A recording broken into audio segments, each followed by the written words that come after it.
번식이 생존 위협하는 아이러니. 인간과 공존의 길 찾아야. 천적 사라져 개체수 급증 무적.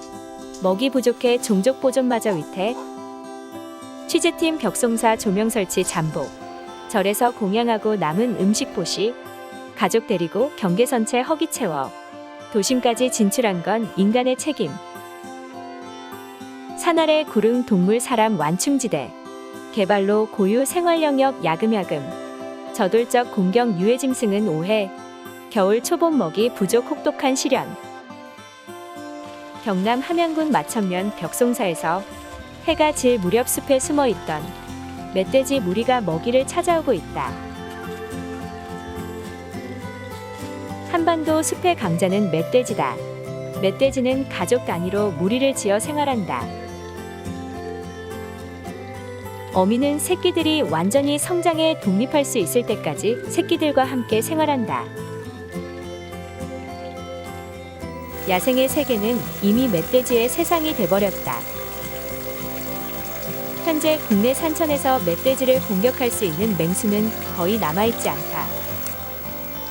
천적이 사라진 이 땅에서 이제 멧돼지는 천하무적이다. 불행히도 멧돼지는 생태계 내에서 개체 수를 조절받을 기회를 잃은 셈이다. 그 결과 개체 수는 크게 늘었고 먹이는 부족해졌다. 종족 번식이 곧 자기 생존을 위협하는 상황이다. 이것이 오늘날 우리나라 멧돼지들의 비극인 것이다. 경남 함양군 마천면에 있는 전 벽송사 원돈 주지 스님으로부터 제보를 받았다. 해질 무렵이면 어김없이 멧돼지들이 먹이를 찾아 사찰 앞 텃밭에 몰려든다는 것이다. 취재팀은 야간 생태를 확실하게 관찰하기 위해 멧돼지가 모습을 드러내는 먹이터에 야간 조명을 설치하고 잠복에 들어갔다. 야생동물 중에서 특히 후각과 청각이 발달한 멧돼지 관찰을 위해 취재팀은 멀리서도 조정 가능한 특수 촬영 장비를 설치하고 기다렸다. 주지 스님의 제보대로 멧돼지는 모습을 드러냈지만 이내 시야에서 사라졌다. 잠시 후 또 한 마리가 나타났다. 그런데 이번에는 또 다른 멧돼지들이 뒤를 따르고 있다. 몸집이 작은 어린 멧돼지가 있는 것으로 봐서 멧돼지 가족이었다. 멧돼지들은 천천히 주변을 살피더니 이내 음식물을 먹어치우기 시작했다. 곧이어 또 다른 멧돼지들이 나타났다. 아마도 숨어서 지켜보다가 더는 위험이 없다고 판단되자 모습을 드러낸 것이 분명하다. 멧돼지 수가 6마리로 늘어났다. 그들은 아주 빠른 속도로 음식물을 먹어치우기 시작했다. 15분 정도 지났을까. 웬만큼 배를 채웠는지 유유히 산으로 사라졌다. 멧돼지들이 벽송사를 찾게 된 것은 2년여 전으로 거슬러 올라간다. 이와 관련 절 공양 간 보살의 증언, 음식물 쓰레기가 조금씩 없어졌어요.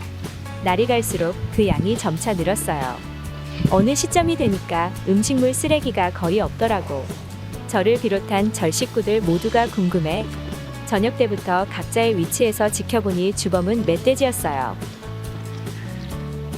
전 원돈 주지 스님의 허락으로 그때부터 절에서 멧돼지에게 음식을 주기 시작했다.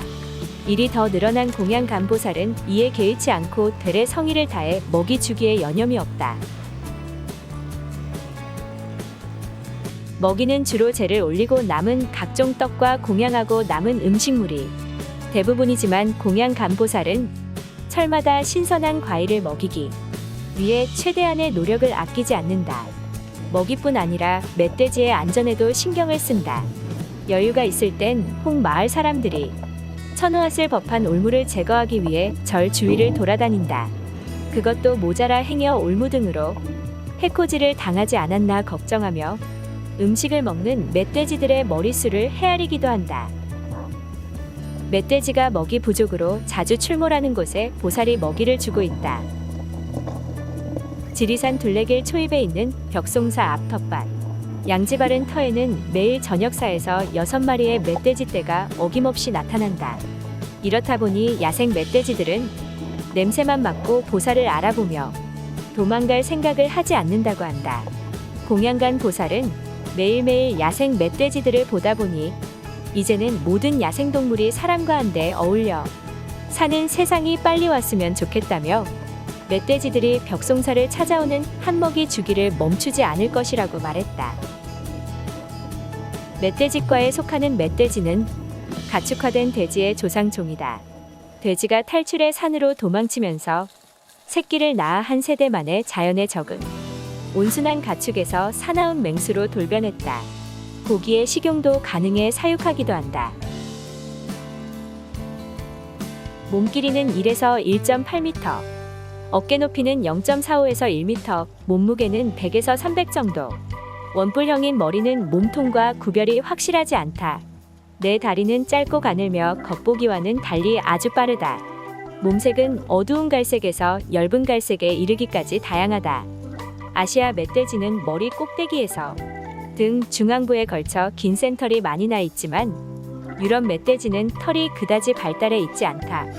또 아시아계 멧돼지에는 윗입술로부터 볼에 걸쳐 흰털의 선이 있으나 유럽계의 멧돼지에는 그렇지 않다. 최근 멧돼지가 도심까지 출현. 사람들을 공포에 떨게 하거나 농부들을 공격해 상처를 입히는 사례가 종종 늘고 있다. 무엇이 멧돼지가 도심을 활보하며 인간을 공격하게 했을까? 상위 포식자가 없어 개체 수가 늘어난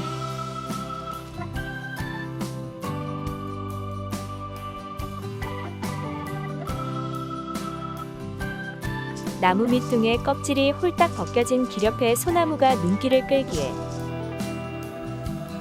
호기심에 이끌려 자세히 보니 멧돼지들의 등 긁는 나무입니다. 멧돼지 등 긁는 소나무다. 멧돼지가 등 가려울 때 찾는 나무는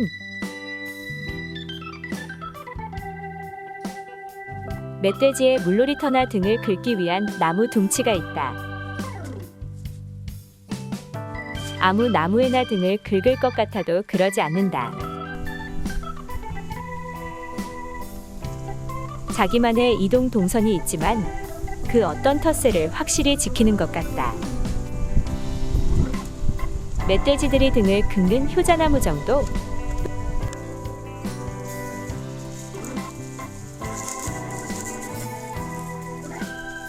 까닭도 있겠지만 가장 큰 책임은 역시 인간에게 있다. 인간이 들어와 살기 전까지 숲은 야생동물의 터전이었다. 인간이 차츰 그 생활 영역을 넓히면 야생동물의 영토가 줄어들 수밖에 없다. 산 아래 잡목으로 이뤄진 구릉지는 야생동물과 사람과의 완충지대인 셈이다. 이 완충지대를 인간이 개발하고 그 영역을 확장함으로써 자연스럽게 평화가 깨지고 분쟁은 시작됐다. 고갯마루를 절단 내 도로를 만들면서 동물들의 이동을 차단한 것도 또 하나의 원인이 될 수 있다. 이동 통로를 잃은 동물들은 도로로 나올 수밖에 없다. 최근 빈번한 로드킬이 이것을 입증하고 있지 않은가. 저돌적이라는 말이 있다. 성난 멧돼지가 들이닥치듯 한다는 의미이다. 그러나 알고 보면 멧돼지는 의심도 많고 겁도 많다. 평소엔 사람을 발견하면 먼저 피하는 순한 녀석이다. 짝짓기 때와 새끼를 데리고 다닐 때만 사람을 공격한다. 짝짓기 때 갑자기 등장한 사람은 암컷을 해치려는 대상으로 인식하고 공격하는 게 멧돼지의 습성이다. 천적이 사라진 땅에서 이제 멧돼지에게 위협은 오로지 자신들 뿐이다. 겨울과 초봄은 어느 동물에게나 혹독한 계절이다. 그러나 대식가인 멧돼지는 아무리 혹독해도 봄이 되면 어김없이 새로운 생명을 탄생시킨다. 이 땅의 야생 멧돼지들은 당분간 어떤 시련이 온다 해도 그 질긴 생명력을 유지해 나갈 것이다. 경남 함양군 마천면 국립공원 동식물보호구역은 원래 수렵이 제한되는 곳이다. 하지만 지난 2월 총을 든 역사들이 이 안으로 들어와 덩치 큰 사냥개 6에서 7마리를 앞세워 유해동물을 잡느라 산 곳곳을 휘젓고 돼지 출산한 짤이 다녀 동물들의 서식지가 파괴돼 단속이 시급하다. 이 지역은 반달가슴곰, 담비, 오소리, 너구리, 노루 등이 서식하고 있는 곳이다.